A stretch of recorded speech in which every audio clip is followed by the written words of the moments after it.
sebagai istilah singkatan, kita sekilas menjelaskannya ya Bapak Ibu. Ada PSP. Apa sih PSP? Kadang kita menyebutnya PSP, program sekolah penggerak. Kemudian komite pembelajaran. Komite pembelajaran ini nanti yang harus ada di dalam sekolah penggerak, yang terdiri dari kepala sekolah, kemudian guru, beberapa guru yang ditunjuk. Kebetulan untuk angkatan kedua ini kami sedang mengadakan pembelajaran dengan komite pembelajaran. Nah, DKP, Diklat Komite Pembelajaran, kalau sekarang istilahnya menjadi PKP, pelatihan komite pembelajaran. Nah, nanti ketika Bapak Ibu sudah masuk ke sekolah penggerak akan mengikuti pelatihan komite pembelajaran selama 84 JP. Dan ini sedang berlangsung untuk angkatan kedua. Untuk Provinsi Jambi ini kita di bawah binaan P4TK Matematika. Selain melakukan pelatihan terkait dengan komite pembelajaran, juga melakukan kegiatan lokakarya, kemudian ada juga forum pemangku kepentingan. Lokakarya sampai 7 kalau nggak salah ya, lokakarya 0, 1, 2 ya Pak ya, ingat ya. Sekarang udah lokakarya itu berapa Pak? 06 ya. Sebentar lagi kita akan mengadakan forum pemangku kepentingan daerah. Jadi nanti untuk Kabupaten Kerinci insya Allah akan kita adakan pada tanggal 6 di Hotel Grand Kerinci, dan yang untuk Kota Jambi kita mengadakan tanggal 4 di Hotel Aswan.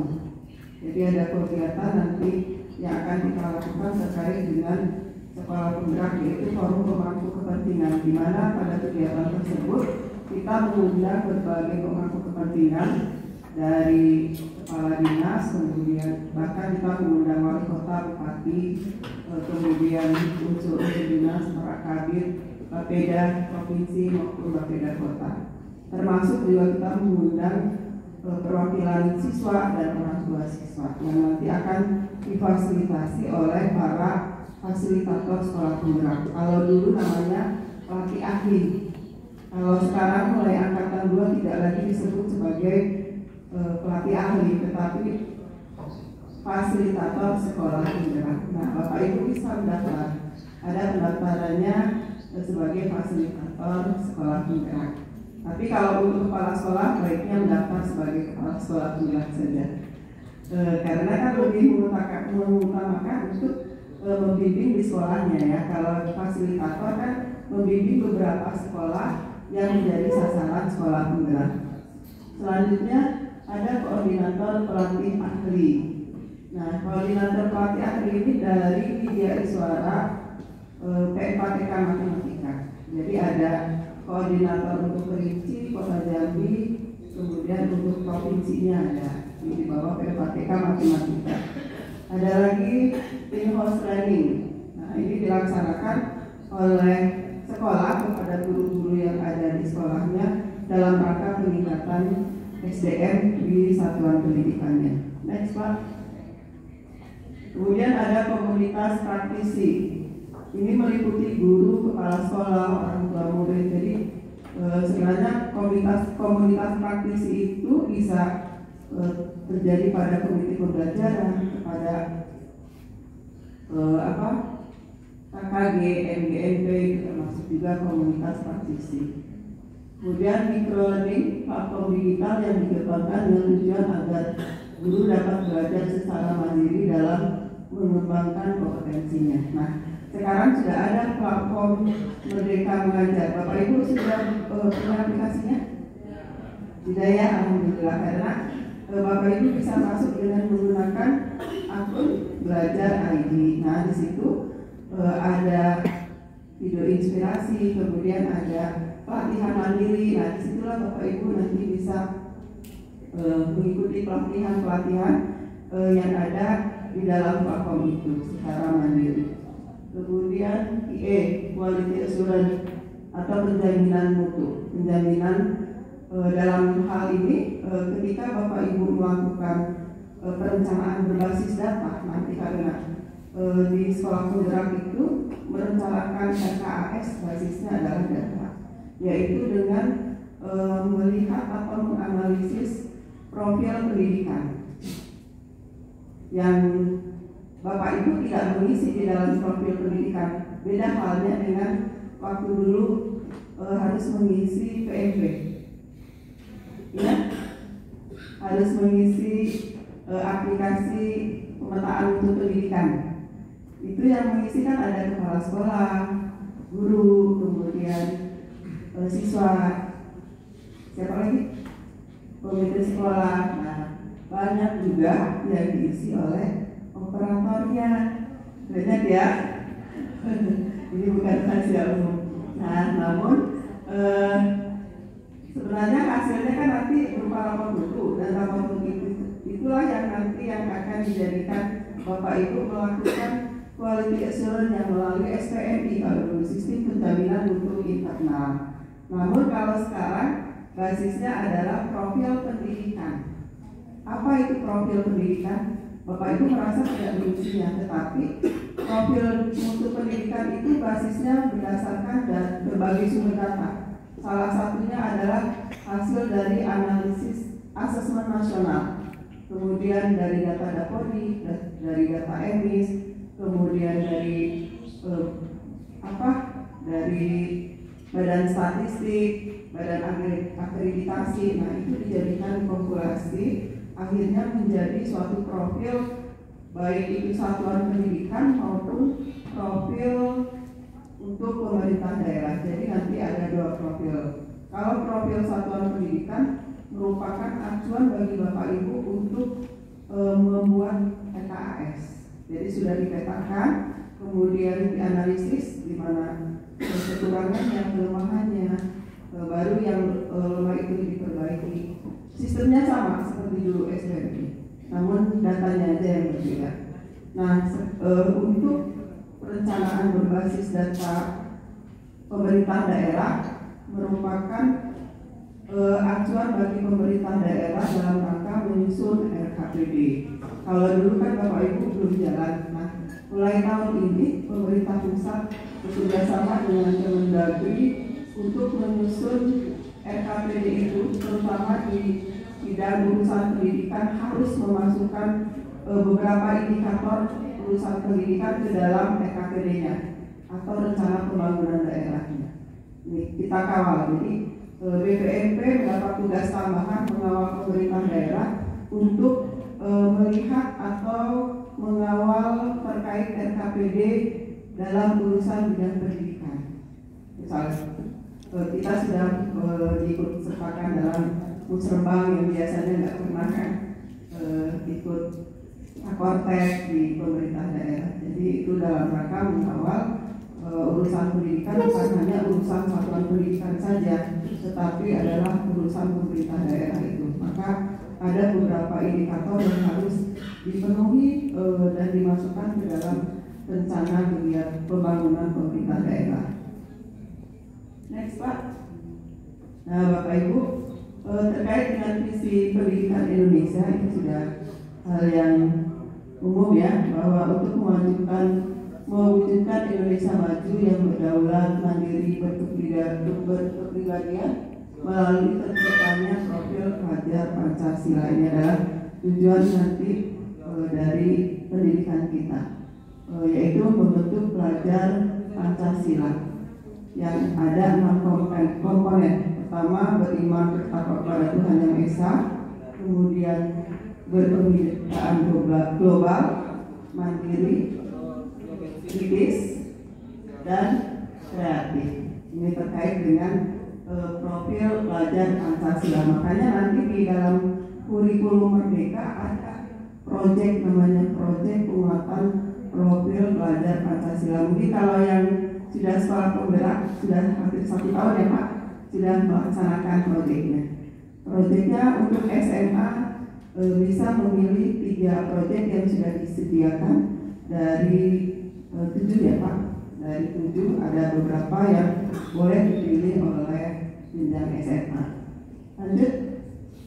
Nah Bapak Ibu, dalam rangka mewujudkan tujuan tersebut, maka gambaran akhir sekolah penggerak secara umum pertama di atas level yang diharapkan. Yang tadinya capaian standarnya kurang bagus, dengan adanya program ini harapannya adalah menaikkan capaian standarnya, atau salah satunya adalah hasil belajarnya di atas level yang diharapkan. Kemudian terciptanya lingkungan yang aman, nyaman, inklusif, tidak terjadi perundungan dan menyenangkan. Nah, nanti ini di profil pendidikan juga akan muncul terkait dengan lingkungan pembelajaran yang aman seperti apa. Kemudian pembelajaran berpusat pada siswa.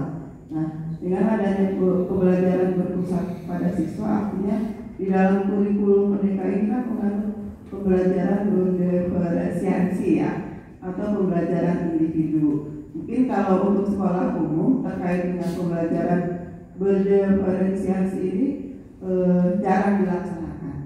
Tetapi kalau di pendidikan luar biasa itu sudah biasa dilaksanakan, karena kita harus menuntut atau membuat perencanaan sesuai dengan karakteristik dan kebutuhan siswa. Refleksi diri dan pengibasan. Nah, ketika sudah menjadi sekolah penggerak, harapannya sekolah melakukan perencanaan, yaitu melakukan perencanaan berbasis data dengan mengacu pada profil pendidikan. Kemudian melakukan refleksi dalam rangka melakukan perbaikan pembelajaran yang terjadi dan sekolah melakukan pengibasan. Nah, adakah di sekolah penggerak kita yang sudah melakukan pengibasan? Siapa saja di sini sekolah penggerak yang ada? Dari SMA berapa? Oh, dari proses angkatan 2. Dari Sarolangun, iya Sarolangun. Pak Yorinal SMA 2 Kerinci sudah pernah mengadakan pengibasan terkait dengan program-program sekolah penggeraknya ke sekolah yang lain? Kalau untuk secara resminya belum, tapi ya. Kalau SKKS kita belum melakukan sharing ilmu. Kemudian secara individu pun juga kita lakukan dengan beberapa sekolah yang kita melakukan komunikasi dan kita. Jadi seperti itu sementara ini. Ya. Baik, walaupun baru sebatas SKKS itu sudah melakukan diseminasi juga ya. Harapannya kan sekolah lain walaupun belum dari sekolah penggerak paling tidak tahu apa sih yang dilakukan oleh program sekolah penggerak itu, bagaimana hasilnya gitu kan. Jadi bisa dicontohkan ke sekolah lain. Next Pak. Nah Bapak Ibu, program sekolah penggerak ini merupakan penyempurnaan program transformasi sebelumnya. Pertama, program kolaborasi antara Kemdikbud dan pemerintah daerah, di mana komitmen Pemda menjadi kunci utamanya. Jadi ini adalah transformasi dari sekolah-sekolah sebelumnya. Dulu kan ada namanya sekolah standar nasional, sekolah SMP ya, SMP, kemudian ada sekolah model, ya, kemudian ada sekolah pendidikan. Nah sekarang ada sekolah penggerak. Nah ini yang merupakan proyek besar besaran. Kalau dulu kan sekolah model misalnya atau sekolah zonasi ditunjuk sesuai dengan kriteria, ya misalnya probelnya harus sekian, kemudian akreditasinya minimal lebih. Tapi di dalam sekolah penggerak ini tidak ditentukan kriteria. Yang penting adalah kompetensi kepala sekolahnya. Makanya yang diuji ketika mengadakan program sekolah penggerak ini adalah kepala sekolahnya sebagai kunci utama. Bagaimana sekolah bisa memajukan satuan pendidikannya. Makanya mengikuti berbagai seleksi ya, ada seleksi tertulis, kemudian seleksi simulasi mengajar, seleksi wawancara. Nah ini pun ketika kita melakukan pleno pemeringkatan bukan berdasarkan hasil, memang berdasarkan hasil dari pusat, tetapi dikompilasi dengan penilaian dari pemerintah daerahnya. Nah terkait dengan kolaborasi ini Bapak Ibu, ketika kita akan menjadi sekolah sasaran sekolah penggerak sudah ditentukan, ada yang namanya nota kesepakatan yang harus ditandatangani oleh kepala daerahnya. Kalau misalnya kepala daerahnya tidak mau menandatangani, maka sasaran sekolah yang ada di bawahnya nggak ini, pemerintah pusat nggak mau. Kenapa dengan harus adanya kesepakatan dengan pemerintah daerah? Karena pendidikan ini bukan urusan pusat saja, tetapi pemerintah daerah pun harus mendukung. Jadi di nota kesepakatan itu ada beberapa yang harus didukung oleh pemerintah daerah, baik pendanaannya dalam rangka pemenuhan PTK-nya, peningkatan SDM-nya dan lain-lain, itu sudah dibunyikan di dalam nota kesepakatannya. Dan untuk Jambi, satu yang masih terkendala, satu kabupaten yang belum menjadi sasaran sekolah penggerak. Mudah-mudahan di angkatan 4 nanti kepala daerahnya bergerak, hatinya tergerak untuk bisa mengikutkan kepala sekolahnya menjadi sekolah penggerak. Nah, ini sudah dimediasi dari Pak Dirjen langsung turun ke menghadap bupatinya, tapi belum berhasil. Mudah-mudahan di angkatan berikutnya. Ada dari Tanjabtim di sini? Iya, padahal Tanjabtim ini waktu pendaftaran yang pertama ya, saya pantau karena saya termasuk admin juga, jadi saya pantau paling banyak peserta pendaftar adalah dari Tanjung Jabung Timur. Nah, ketika ada keputusan itu, dengan berat hati bagaimana yang bisa menyampaikannya ke guru-guru, ke kepala sekolah yang ada di Tanjung Jabung Timur. Mudah-mudahan. Tetapi kemarin dari DPRD Komisi 3 menghadap LPMP pada bulan puasa kalau nggak salah. Nah, itu mulai ada pendekatan, mudah-mudahan nanti di angkatan ke-4 sudah bisa dilakukan. Nah, mungkin dari DPRD bertanya juga kan konsultasi terkait dengan sekolah penggerak, kenapa hal ini bisa terjadi kemarin.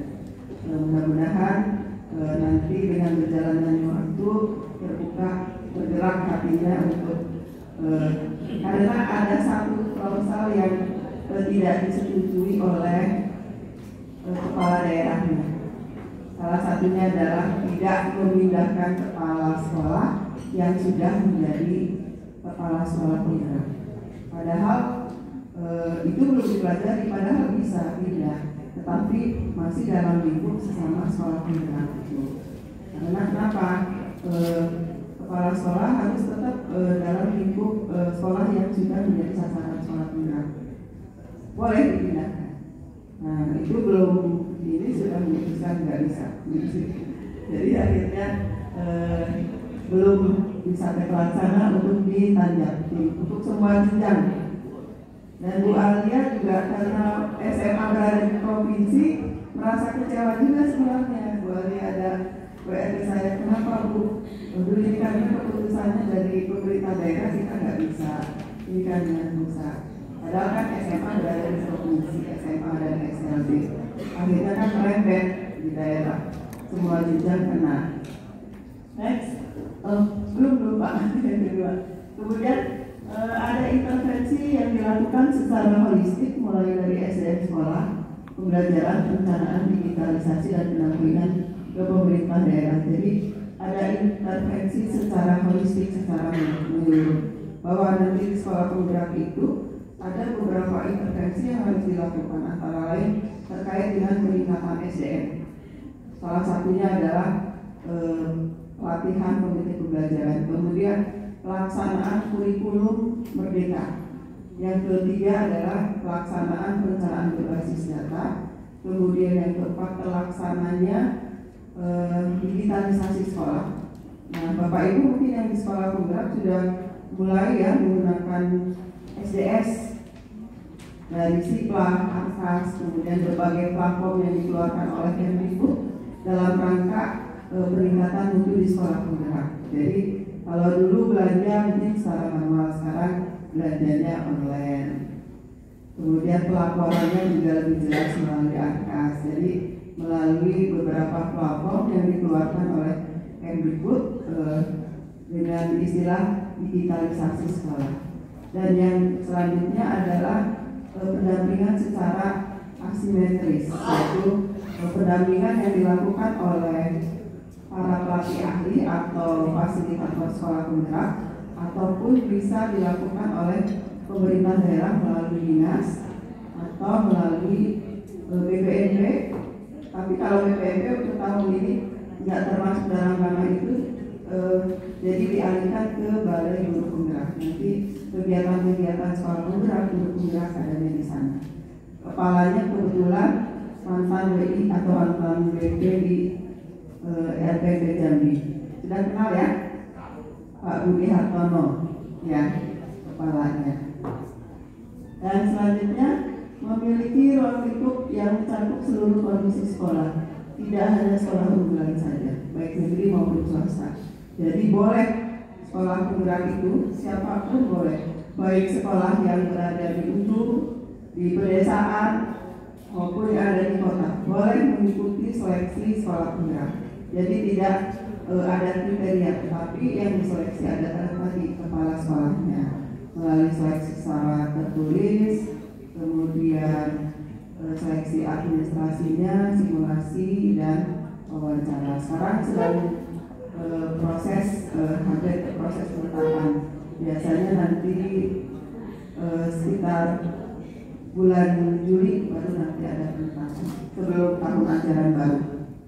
Kemudian pendampingan dilakukan selama 3 tahun ajaran dan sekolah melanjutkan upaya transportasi secara mandiri. Jadi pendampingannya dilakukan selama 3 tahun, baik itu pendampingan oleh pemerintah daerah ataupun pendampingan yang dilakukan oleh para fasilitator.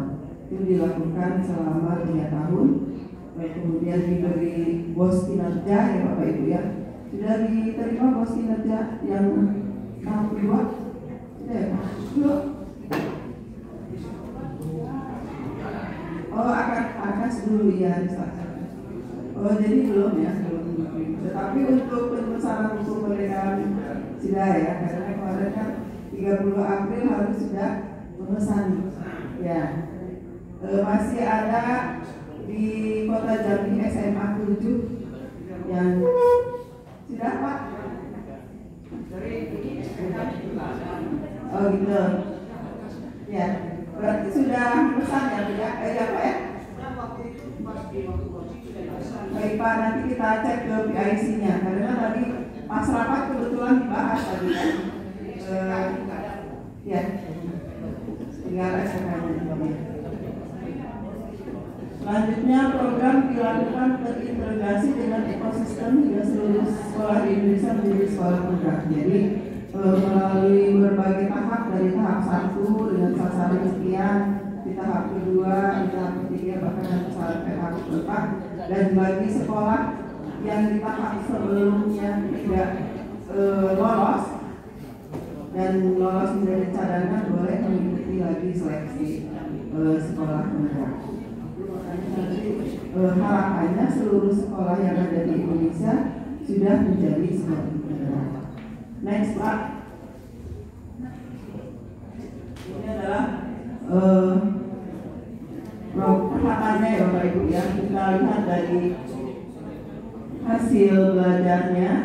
Pada tahap pertama mungkin berada di tingkat 3 di bawah level yang diharapkan. Kemudian lingkungan belajarnya masih terjadi perundungan, pembelajaran secara rutin belum mengalami gangguan. Nah nanti semakin lama semakin naik levelnya, level yang diharapkan di tahap keempat, di atas level yang diharapkan, terwujudnya sekolah yang aman, nyaman, menyenangkan, kemudian berpusat pada murid, kemudian sudah terlaksananya perencanaan berbasis data dan anggaran berbasis refleksi diri, kemudian refleksi guru dan perbaikan pembelajaran terjadi. Guru dan kepala sekolah melakukan pembebasan. Itu harapan di level yang keempat atau tahap keempat. Next Pak.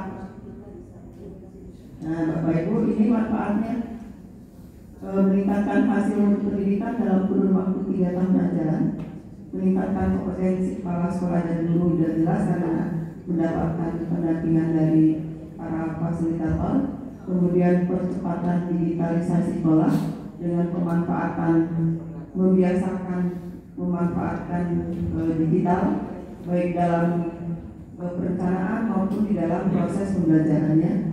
Kemudian kesempatan untuk menjadi katalis perubahan bagi sekolah lainnya, jadi menjadi contoh bagi sekolah lainnya, dan percepatan pencapaian profil pelajar Pancasila melalui kurikulum merdeka yang di dalamnya ada penguatan proyek Pancasila. Kemudian mendapatkan pendampingan intensif untuk transformasi sekolah dan memperoleh tambahan anggaran untuk pelaksanaan sekolah penggerak. Jadi Bapak Ibu ikut dalam sekolah penggerak itu bukan karena tujuannya biar dapat bantuan bos kinerja ya, tetapi harapan kita adalah Bapak Ibu dengan sekolah penggerak ini bisa meningkatkan mutu pendidikan yang ada di satuan pendidikan. Kalau masalah boskinnya itu taruhlah nanti jadi urusan yang ke berapa gitu. Ya sebagai motivasi. Dulu waktu di sekolah model juga ada kayak gitu ya, ada bantuannya. Di sekolah rujukan ada juga sebagai motivasi, walaupun nanti ujung-ujungnya itu adalah kita berharap peningkatan di satuan pendidikannya. Next Pak. Nah ini Bapak Ibu, kita sudah berada di posisi yang kedua ya, angkatan 10.000 sekolah penggerak. Waktu di awal 2.500 sekolah penggerak. Di awal ini untuk kota Jambi dan Kerinci ada 39 awalnya, sekarang menjadi 38 sekolah karena ada salah satu TK yang mengundurkan diri.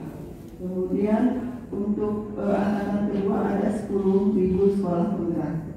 Ini akumulasinya, dan jumlah untuk Provinsi Jambi sekitar 181 sekolah. Ini. Jadi semakin lama semakin naik, dan harapannya di tahun di atas tahun 2025 100% sekolah menjadi sekolah penggerak. Next Pak. Jadi mumpung dari sekarang ikutin, bisa jadi nanti nggak ada boskinnya. Kalau sekarang kan masih banyak ya boskinnya. Lumayan juga boskin kerjanya SN 100 berapa Pak? 155, alhamdulillah banyak. Susah nggak ngabisin duitnya Pak? Cepat ya Pak ya kalau ngabisin duit. Iya. 155 ya? Iya.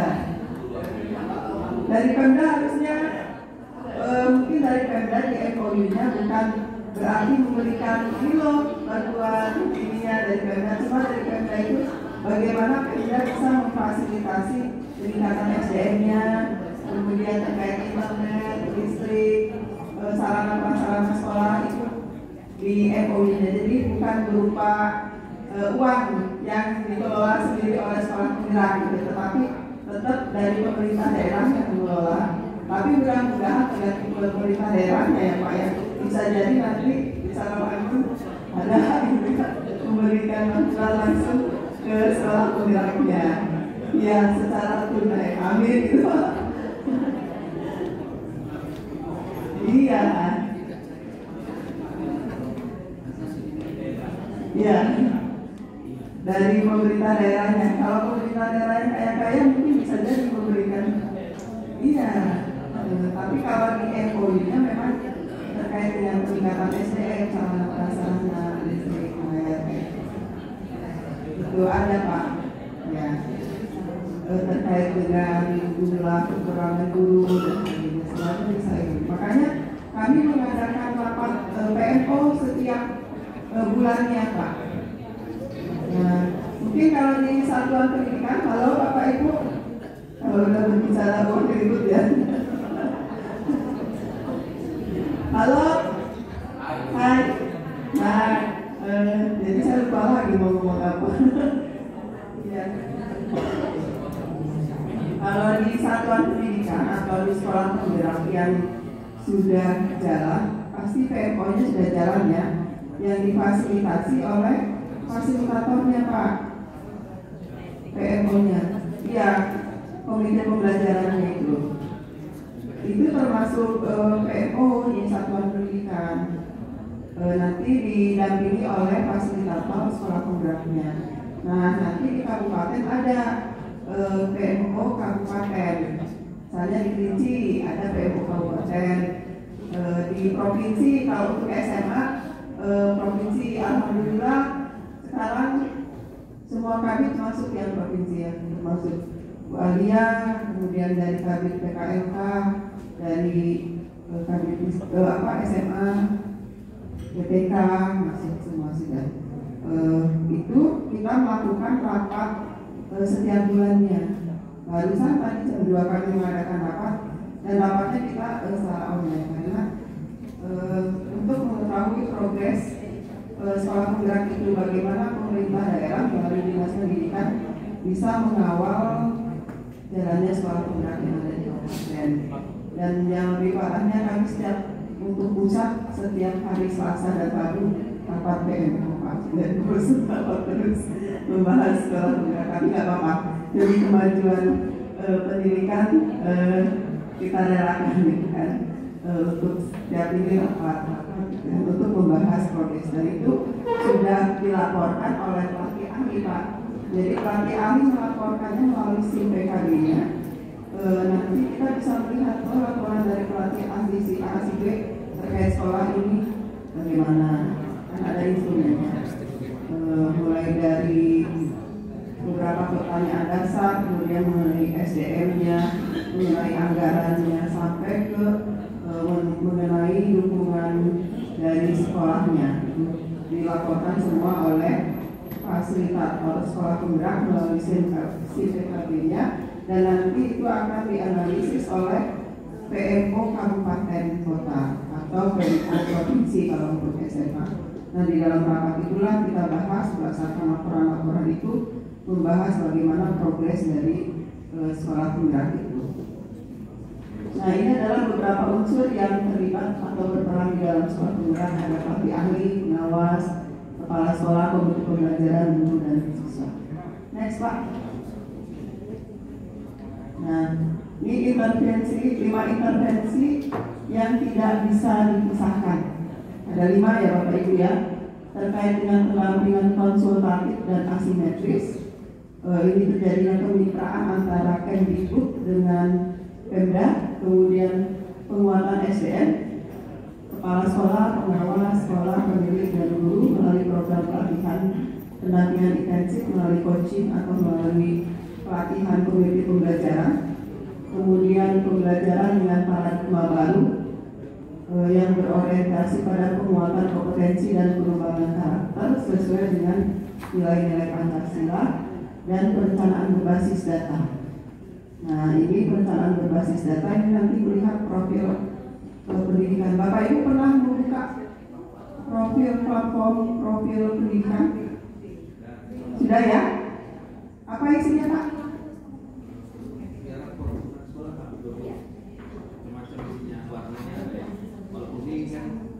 Ya. Ya. Ya, jadi di situ di dalam profil pendidikan itu nanti tergambar bagaimana capaian literasi, numerasi ya Pak ya. Ya, kemudian bagaimana kualitas pembelajarannya seperti apa. Nah, capaiannya seperti Bapak gambarkan, ada warna merah, kuning, hijau. Jadi ada 3 warna. Merah itu yang memerlukan bantuan atau perbaikan, kemudian kuning juga sebenarnya masih memerlukan bantuan, tetapi diprioritaskan pada yang berwarna merah dulu, baru yang hijau yang sudah baik, dan sekarang yang terupdate ada lagi Pak warna biru. Jadi dia sudah melampaui batas yang sesuai atau melampaui standarnya, lebih bagus. Kalau kemarin belum ada, waktu diluncurkan pada tanggal 1 April pada Merdeka Belajar yang ke-19. Sekarang sudah muncul itu, dan Bapak Ibu bisa mulai membukanya, kemudian menganalisisnya. Sistem analisisnya sama seperti dulu kita melakukan SPMI, Sistem Penjaminan Mutu Internal. Kemudian digitalisasi sekolah tadi sudah saya katakan melalui penggunaan berbagai platform pendidikan, ada Arkas, Siplak, kemudian Tanya Bos. Untuk Tanya Bos, Bapak Ibu pernah buka? Kalau ada kendala aplikasi Tanya Bos, ada? Belum ya, biasa di forum ya. Tapi Bapak Ibu nanti bisa buka, karena tidak melalui forum, tapi di situ di aplikasi Tanya Bos itu ada forum juga, terus yang menjawab orang-orang yang memang di bidangnya. Misalnya nanti ditanyain masalah honor untuk narasumber daerah sekian, banyak, boleh berbagai pertanyaan boleh dikeluarkan di aplikasi Tanya Bos. Sama masuknya dengan menggunakan akun Belajar ID. Iya, nanti buka aja di browser Tanya Bos. Next Pak. Saya rasa ini nggak perlu ya kita masuk ke pembelajaran diferensiasi karena ini sudah kita jelaskan secara global saja.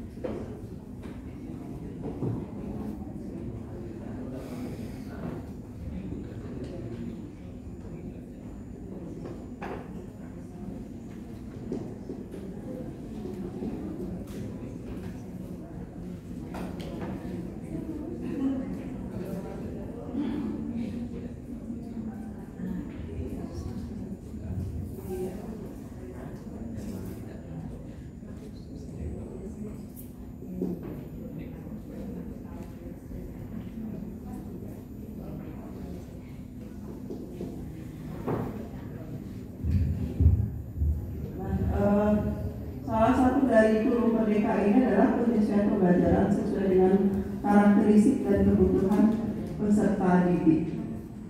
Mungkin di antara Bapak Ibu yang sudah melaksanakan terutama di sekolah penggerak, bagaimana kita bisa melaksanakan hal ini? Mana sekolah penggerak? Selain Pak Jawinan, ada? Kita sharing saja Pak Bu. Angkatan 1 anak baru belum kenal. Jadi harus di mapping dulu sama angkatan sebelumnya ya Pak ya. Mana angkatan 1? Masa cuma kelinci aja dari kota? SMA 4 mana? Nah silakan Pak. Ayo kita sharing saja Pak terkait dengan, jadi yang mana nih?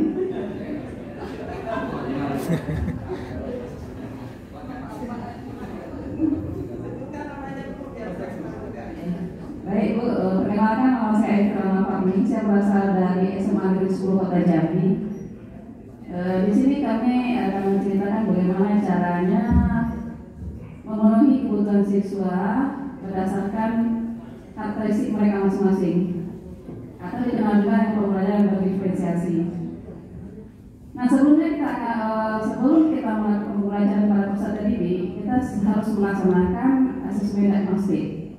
Dari asesmen diagnostik itu kita memetakan peserta didik itu bisa berdasarkan atas 3. Yang pertama berdasarkan kebutuhan peserta didik, yang kedua berdasarkan minatnya, dan yang ketiga berdasarkan profilnya.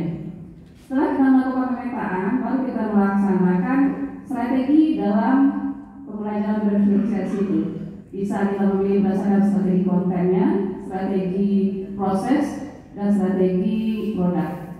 Nah, disitu pembelajarannya Bu. Nanti kita dari sana kita melakukan sesuatu memetakan siswa. Baik, plus untuk Ibu bagus sekali. Jadi sebelum kita melakukan pembelajaran sesuai dengan karakteristik dan kebutuhan peserta didik, kita akan melakukan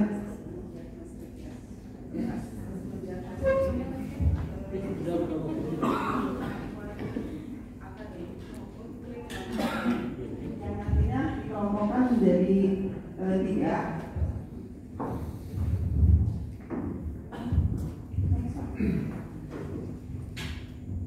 Lanjut. Nah, berdasarkan asesmen itu baru kita bisa mengelompokkan peserta didik tadi berdasarkan profilnya, kemudian berdasarkan kemampuannya ya. Nanti tinggal bagaimana kita membuat perencanaan sesuai dengan pengelompokan siswa tadi. Oke, sudah bagus sekali Pak. Jadi topik hari ini adalah tentang strategi pembelajaran diferensiasi. Nah, pembelajaran diferensiasi adalah usaha untuk menyesuaikan proses pembelajaran di kelas untuk memenuhi kebutuhan belajar individu setiap peserta didik. Nah, kalau di umum mungkin hal ini jarang dilakukan ya Bapak Ibu ya. Tapi kalau di sekolah pendidikan luar biasa ini harus dilakukan. Kalau di sana ada asesmen diagnostik, kemudian membuat program pembelajaran individual atau PPI. Tapi kalau di umum kan langsung ke perencanaan pembelajarannya ya, berdasarkan asesmen diagnostik ini baru kita masukkan ke dalam rencana pembelajarannya. Next Pak. Nah, terkait siapa yang akan terlibat di dalam pembelajaran ini adalah guru dan peserta didik. Keterlibatan guru bersama merencanakan konten berhubungan dengan akses belajar dan materi ini. Kemudian merencanakan proses berhubungan dengan bagaimana cara peserta didik memahami sesuatu. Jadi merencanakan bagaimana strategi yang bisa dilakukan ketika kita melakukan pembelajaran. Kemudian yang ketiga adalah merencanakan produk berhubungan dengan apa yang dihasilkan oleh peserta didik setelah belajar.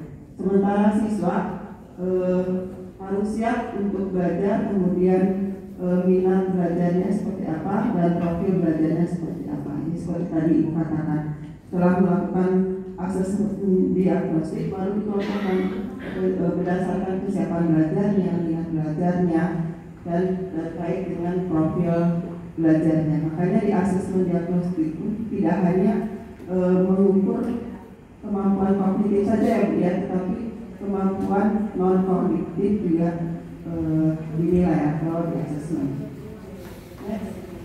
Nah, ini adalah bentuk nyatanya. Seorang guru memberikan pembelajaran penjumlahan dengan mengelompokkan. Satu, ada kelompok peserta didik yang masih memerlukan bantuan konkret dengan melakukan penjumlahan. Kemudian ada kelompok yang tidak memerlukan bantuan dan bisa melakukannya dengan melalui benda-benda yang abstrak. Dan kemudian untuk kelompok 3 mungkin pembelajarannya lebih tinggi lagi cara belajarnya dari kelompok sebelumnya. Jadi ada di dalam kelas ada beberapa kelompok sesuai dengan karakteristik dan kebutuhan siswanya. Next, Pak. Next, Pak. Nah, kapan waktu yang tepat untuk melakukan diferensiasi? Jadi strategi ini diterapkan pada waktu kapanpun sesuai dengan perencanaan dan tujuan pembelajaran. Jadi tidak hanya dilakukan mungkin awal semester atau pada tengah semester, tetapi kapanpun saat Bapak Ibu mulai membuat rencana pembelajaran, melakukan asesmen. Beda halnya kalau di pendidikan luar biasa, mungkin di antara sekolah Bapak Ibu ada juga yang menjadi sekolah inklusi ya. Kalau di pendidikan luar biasa asesmen ini dilakukan ketika anak baru masuk sekolah, baru di asesmen apakah melalui wawancara, melalui observasi, atau melalui angket. Dan nanti hasilnya akan diketahui apakah anak itu bisa untuk menempatkan anak apa di kelas A, di kelas B atau selanjutnya. Tetapi dalam hal ini kalau di sekolah umum, ketika Bapak Ibu akan membuat rencana pembelajaran, maka dilakukan asesmen diagnostik. Kalau dulu mungkin enggak ya, berdasarkan ini KIKD-nya seperti ini, tinggal aja dibikin. Jadi pembelajaran pun sama rata, klasikal gitu kan. Materinya ini disampaikan kepada seluruh anak tanpa kita mengelompokkan kemampuan anak tadi. Apakah sesuai dengan karakteristiknya atau sesuai kebutuhannya, kita nggak tahu kalau dulu. Nah, sekarang dengan adanya asesmen diagnostik, harapannya nanti pembelajaran dikelompokkan sesuai dengan karakteristik dan kebutuhan siswa. Pemetaan kebutuhan peserta didik tadi dipetakan berdasarkan kesiapan belajarnya, bagaimana anak siap belajar, kemudian berdasarkan minat peserta didiknya, apakah minatnya ke olahraga, kemudian ke musik dan lain-lain, kemudian profil belajar peserta didiknya seperti apa dalam rangka itu tujuan akhirnya. Next Pak. Asesmen diagnostik. Kapan asesmen diagnostik dilakukan dan untuk apa?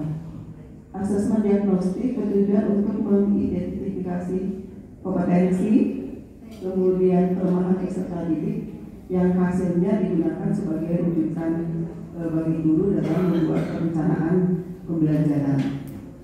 Dalam kondisi tertentu mungkin informasi terkait latar belakang keluarga, kesiapan belajar, kemudian minat anak, motivasi belajarnya perlu juga diasesmen. Makanya asesmen tidak hanya asesmen kognitif saja, tetapi ada juga asesmen non kognitif. Next Pak.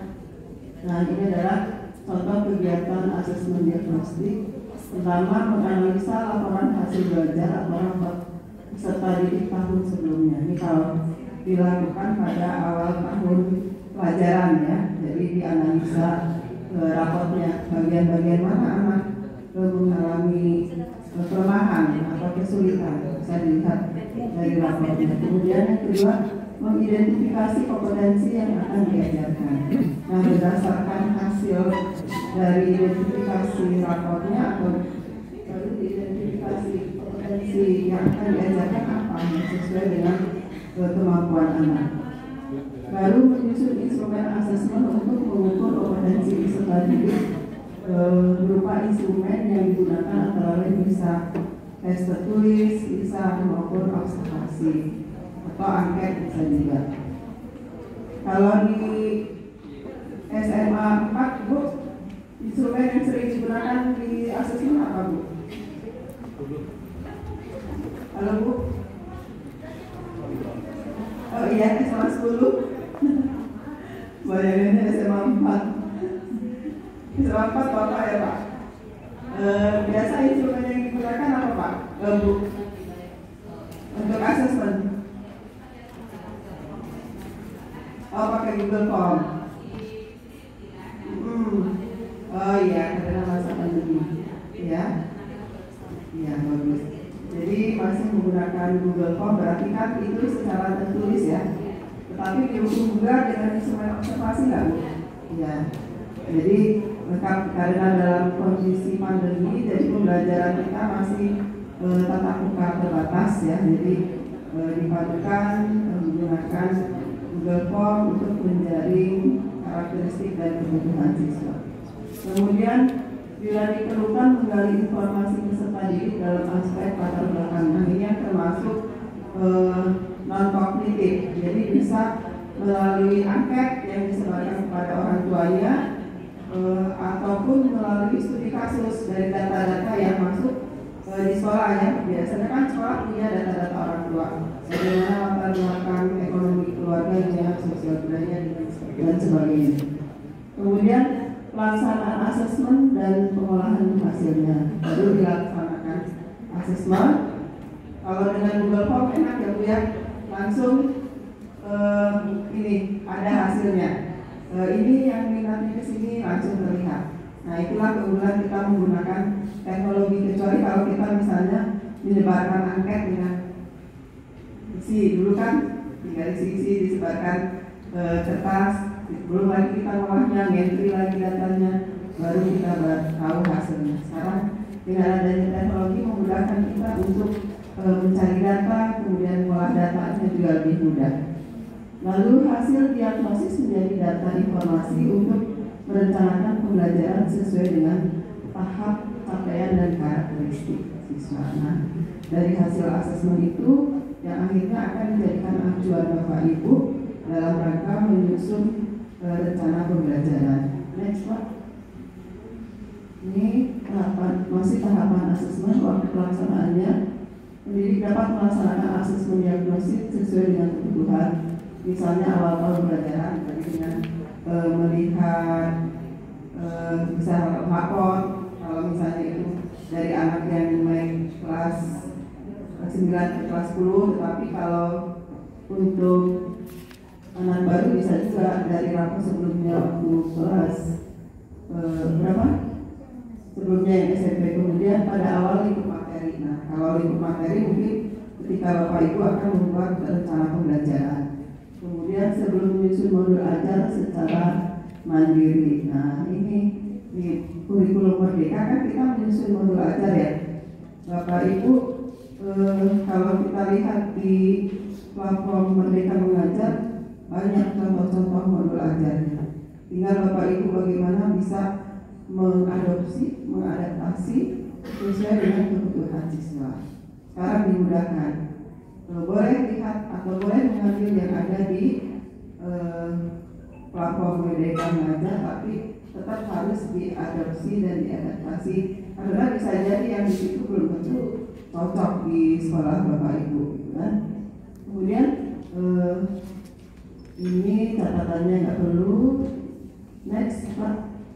Penyesuaian pembelajaran dengan tahapan capaian dan karakteristik peserta didik. Jadi ya itu tadi kita sesuaikan rencana pembelajarannya dengan karakteristik dan kebutuhan peserta didik. Next. Nah, di sini pembelajaran paradigma baru berpusat pada peserta didik. Karena itu pembelajaran ini disesuaikan dengan tahapan pencapaian dan karakteristik peserta didik. Itu yang pertama. Kemudian seperti apa menyesuaikan pembelajaran yang dapat dilakukan oleh pendidik. Nah, bagaimana? Nah, kita sharing sekarang. Kita sudah ini yang sudah melaksanakan dulu ya. Kita kembali berbagi di sini. Kalau yang ada yang bukan soal penggerak tapi sudah mencoba melaksanakan, belum ya? Kan baru memilih ya Pak kemarin ya. Iya, memilih IKM itu ya. Bisa mandiri belajar, mandiri berubah, kemudian mandiri berbagi. Nah, kalian bisa jadi Bapak mungkin muncul di mandiri berbagi padahal belum. Nah, karena kemarin mungkin ketika mengisi instrumen kan melihat video ya. Jadi apa yang diisikan itu oleh Bapak Ibu nanti keluar jawabannya dan rekomendasinya sesuai dengan jawaban Bapak Ibu. Makanya muncullah, saya kan belum melaksanakan, kok keluarnya mandiri berbagi, kan berat kan? Nah itu tapi bisa sih diganti, tidak bisa dirubah sesuai dengan kondisi yang sebenarnya. Nah silakan kita sharing bagi sekolah penggerak yang sudah melakukan terkait dengan kurikulum ini. Tadi kan kalau Ibu cerita tentang bagaimana asesmen diagnostik ini, sekarang bagaimana implementasinya ketika kita melakukan pembelajaran berdiferensiasi. Yo, dari sekolah penggerak mana lagi? Selain SMA 10, kayaknya deretan sekolah penggerak di sini ya? Iya. Iya, saya capek ngomong terus dari pagi Pak. Pertanyaannya bukan pertanyaan, tetapi pengalaman. Iya.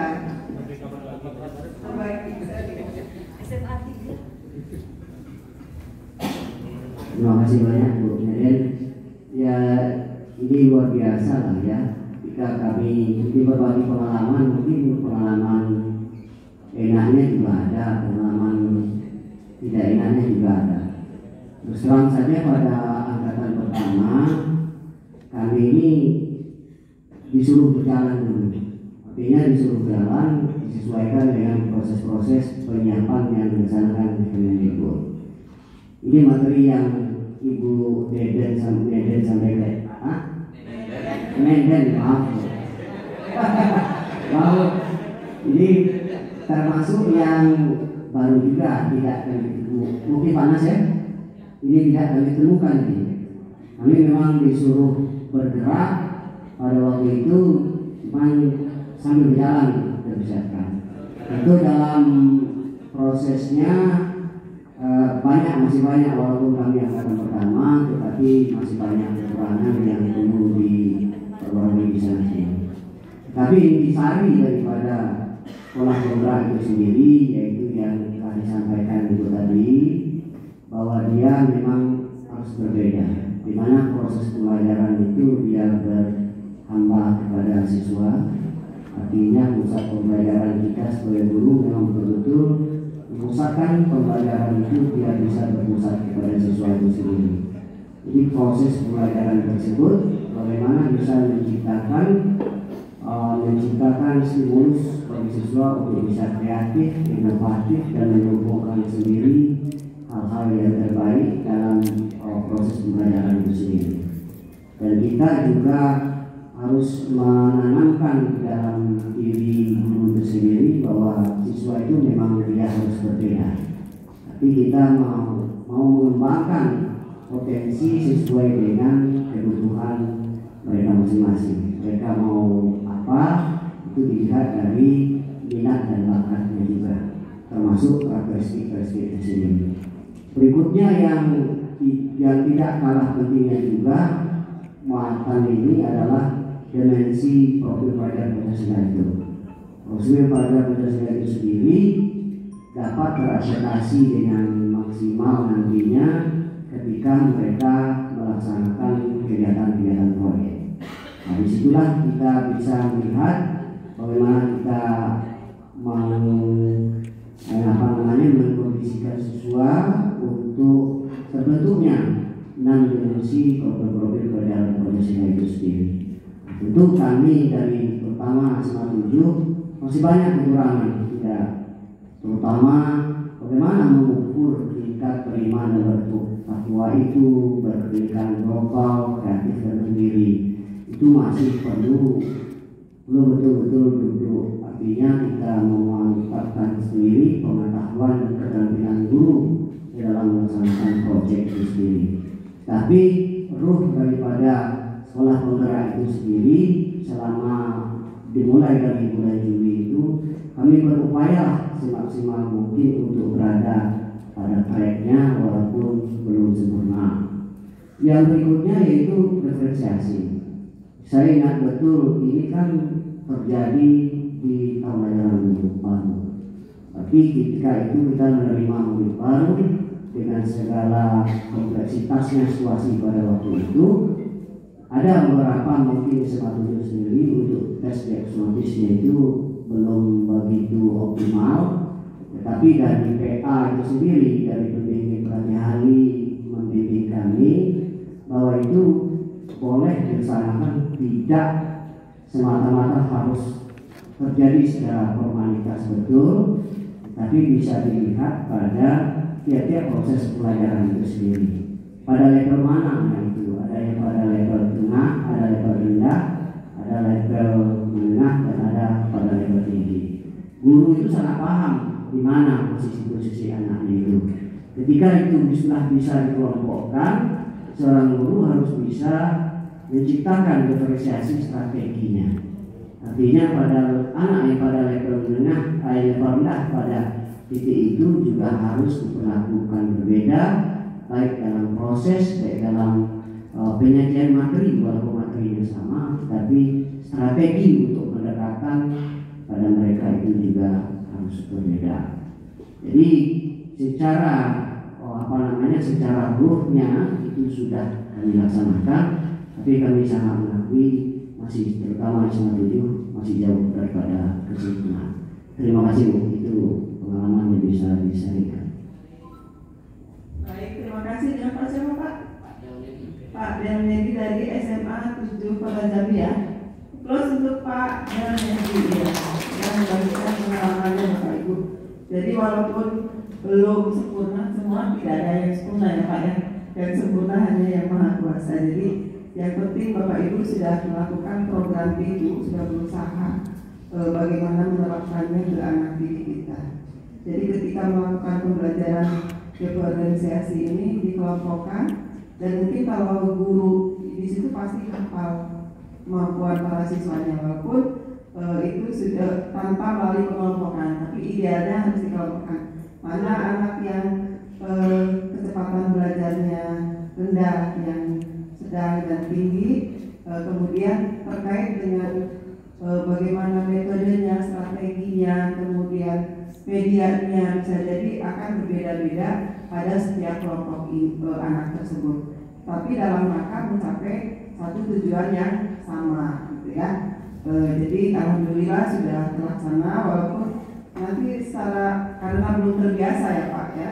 Nanti lama-kelamaan ketika kurikulum ini sudah berjalan kan baru 1 tahun kurang ya, 1 tahun ya Pak ya. Hampir 1 tahun ya, baru meneliti. Kalau anak 1 tahun kan baru mau belajar berjalan ya Pak ya. Iya, jadi kadang ya masih masih tak-tak. Jadi masih tahap demi tahap itu masih pelan-pelan, tapi lama-lama mudah-mudahan nanti akan berjalan dengan baik. Next Pak. Nah, ini adalah langkah penyesuaian pembelajaran secara umum ya. Bagaimana peran pendidik. Pertama, aktif mencari, mendengarkan pendapat, pertanyaan, sudut pandang, aspirasi dari peserta didiknya. Kita juga harus mau mendengarkan curhatan anak kita, terus apa yang dibutuhkan oleh anak. Selain itu kan salah satu juga ketika kita melakukan asesmen secara tidak langsung. Kemudian membuka kesempatan untuk eksplorasi diri dan dunia dengan memberikan pertanyaan dan tugas yang terbuka pada siswa. Ini memberikan kesempatan bagi siswa untuk melaksanakan atau membuka pertanyaan dan melaksanakan tugas-tugasnya. Nah, sekarang kan banyak sekali ya cara bagaimana anak bisa mencari hasil atau menyelesaikan tugas-tugasnya. Banyak sekali platform yang bisa digunakan oleh siswa sebagai sumber mereka belajar. Kemudian memberikan pertolongan dan juga tantangan bagi peserta didik yang membutuhkan. Nah, ini perlu bagi peserta didik yang membutuhkan, terutama anak-anak yang memang kemampuannya agak kurang di kelompok itu. Pasti Bapak Ibu akan memberikan suatu pelayanan atau penyelesaian masalah dalam rangka menyelesaikan masalah anak Ibu secara lebih mendalam. Jadi disitulah peran kita untuk anak-anak yang kemampuannya kurang, agar mereka juga bisa mencapai tujuan seperti anak-anak yang lainnya. Kemudian memberikan umpan balik dan kesempatan bagi peserta didik untuk memberikan umpan balik kepada dirinya dan satu sama lain. Jadi anak kita ajak merefleksi dirinya. Jadi kemampuan saya ini seperti apa? Jadi dipancing oleh gurunya. Kamu bisanya apa? Nanti saya kekurangannya di sini. Biasa kamu lakukan seperti apa? Jadi refleksi diri dengan jawaban dari dia, tetapi mendapatkan solusi dari dia sendiri karena dia yang akan melakukannya. Kalau di teknik coaching kan seperti itu ya. Jadi kita tanya jawab dengan anak, apa yang diinginkan anak dan apa yang nanti akan dilakukan anak. Supaya kalau kita, oh kamu harusnya begini, harus gini-gini, tentu anak akan bisa jadi anak menolak tidak sesuai dengan keinginan dan kebutuhan saya, tapi dengan cara coaching dan guru sebagai fasilitator mudah-mudahan bisa terselesaikan dengan solusi yang datang dari anak itu sendiri. Next, baru habis ya, masih banyak lagi ya. Sudah pukul 6 dan saya sudah dikasih aba-aba sama panitia. Sebenarnya mungkin nanti materinya dibagi ya Pak, materinya bisa Bapak Ibu baca kembali. Dan mohon maaf karena saya juga mendadak semalam. Harusnya kan ini Pak Bailah ya yang akan menyampaikan materi ini, cuma beliau berkendara semalam. Kalau Ibu tolong atasin saya berkendara. Makanya tadi agak terburu-buru dan terlambat. Baik Bapak Ibu, sebelum ditutup mungkin ada yang ingin ditanyakan? Silakan Pak. Satu saja.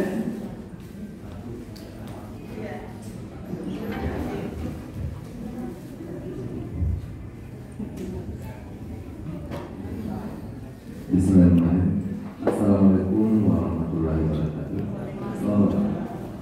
Terima kasih atas waktunya.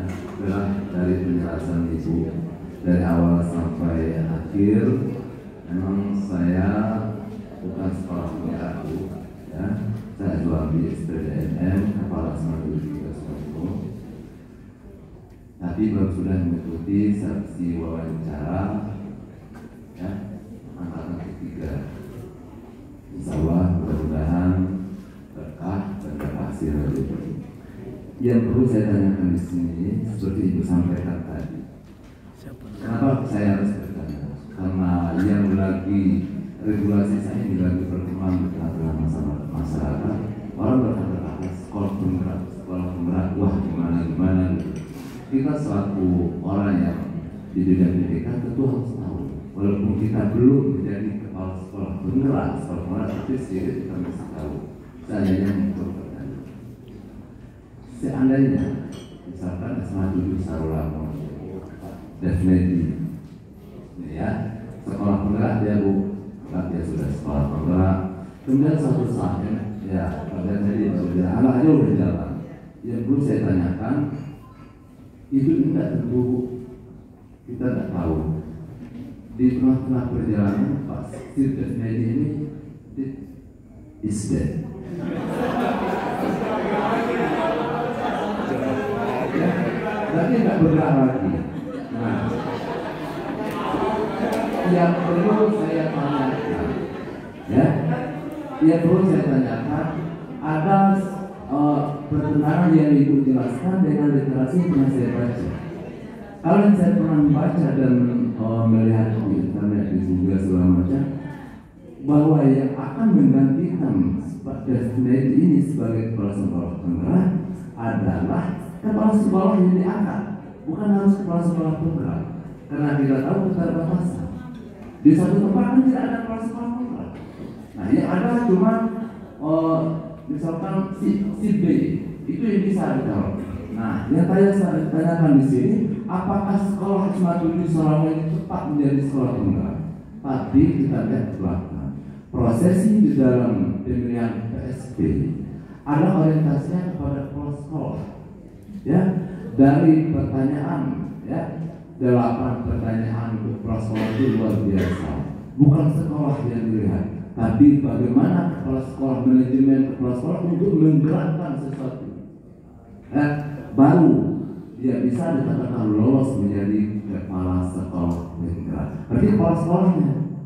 Seandainya SMA 7 Sarulamo itu sudah jadi PSP, Pak Defedi Isde, ya.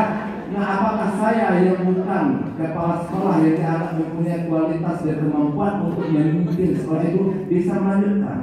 Itu yang saya tanyakan.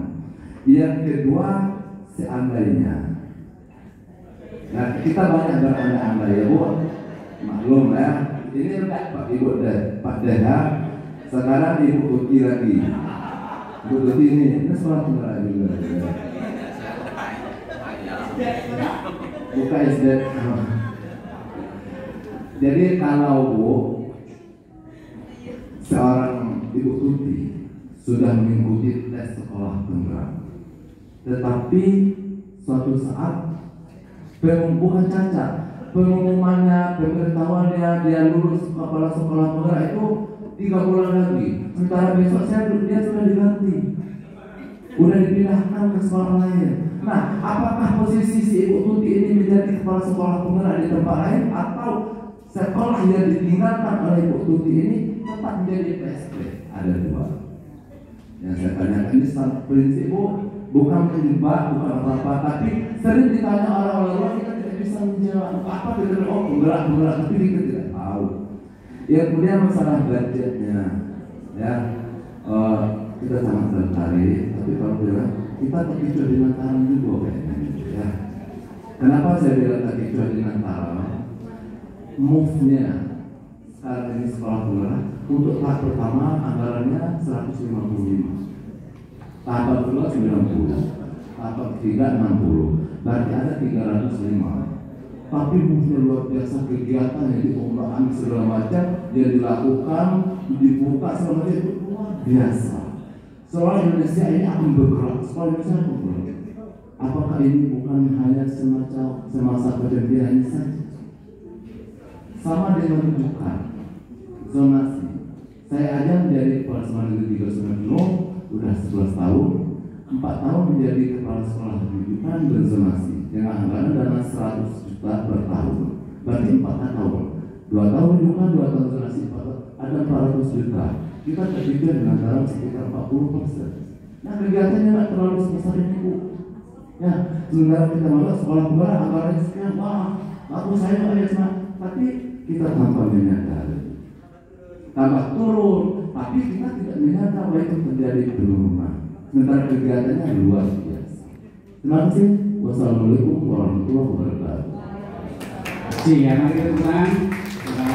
Kita belajar mengajar dan harus sekalian. Nampaknya semangat gue dan lagi maghrib ngapain Bu? Ya, Pak dia sudah kecemasan juga, Ibu sudah kecemasan juga mama ini. Tidak, tapi aman ya Bu ya, tidak ada pindah dulu, belum ada namanya informasi itu ya sekolah. Untuk itu Bu, tarik dulu, kita jawab nanti setelah karena nanti Bu. Sekarang ya? Oh, iya Bu, nampaknya sangat semangat. Oh iya, nampaknya gitu ya Bu ya. Itu poin saja ya. Baik, terima kasih pertanyaannya bagus sekali dan ini mungkin banyak ditanyakan ya. Seandainya Pak Den sudah menjadi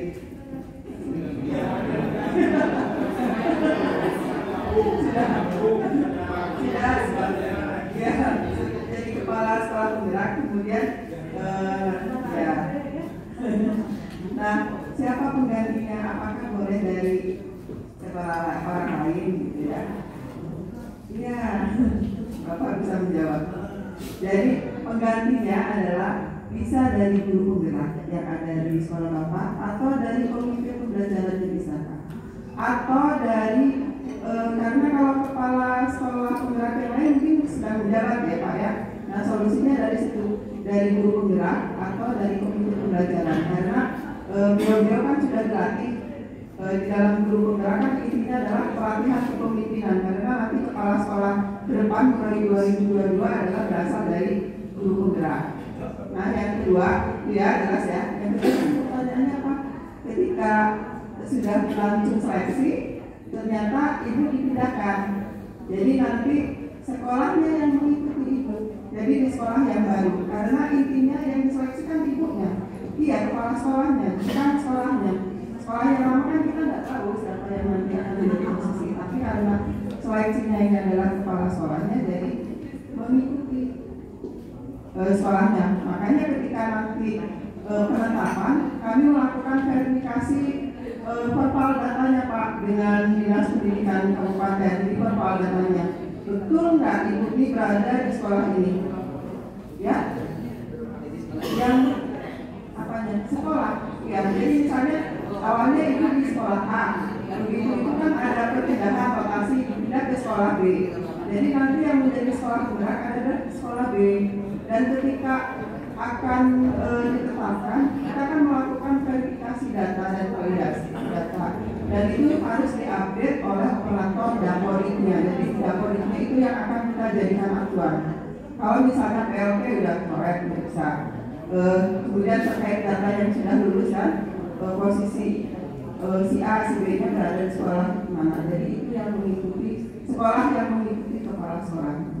Yang ketiga tadi terkait dengan dana ya Pak ya. Iya. Jadi tadi itu dengan parang ya. Jadi kalau dulu di sekolah zonasi atau sekolah rujukan 100 juta ya. Tetap segitu ya sama. Tapi di sekolah penggerak ini seperti tadi bahwa sekolah penggerak ini adalah pendampingannya 3 tahun. Selama 3 tahun itu mendapat dana pun kan 3 tahun, tetapi tidak tetap. Supaya apa? Kalau misalnya tetap, kapan Bapak Ibu mandirinya? Karena kegiatan-kegiatan yang ada di sekolah itu bukan semata-mata dananya dari pos kinerja, tetapi kan dari dana-dana lain. Bahkan ada program-program kita yang tidak ada dananya pun bisa dilaksanakan, misalnya pembiasaan sekolah itu kan. Jadi jangan hanya terpaku pada dana. Makanya di posting ini dari angkatan 1 sekian, angkatan 2 turun dikit, karena nanti kan harapannya seluruh Indonesia dapat pemerataan itu Pak. Kalau semua nanti numpuk di situ kan kasihan yang lain. Anggaran kita kan utang negara kita kan banyak gitu. Baik Bapak Ibu, terima kasih. Semoga apa yang saya sampaikan bermanfaat dan mohon maaf atas segala kekurangannya. Dan saya akhiri, wassalamualaikum warahmatullahi wabarakatuh.